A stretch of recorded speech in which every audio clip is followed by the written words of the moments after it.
Hi friends, welcome to Ftopreview.com. In this video we are learning how to change your mouse pointer size to lower size. Okay, actually you can see here mouse is connected and I'm moving. This mouse pointer is too big. So how to change your mouse pointer size? It's very simple. Just open your settings from the menu. You can see here and just go all the way down. Then select general management. Then select mouse and trackpad.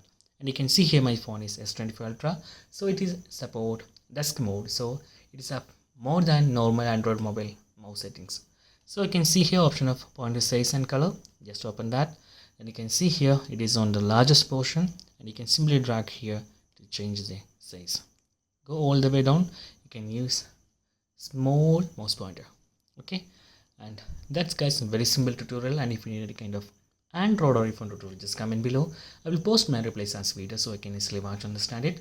And if you enjoy this video, please like, comment, share and subscribe our channel for getting more videos like this. Thank you so much for watching. Have a nice day. Bye bye.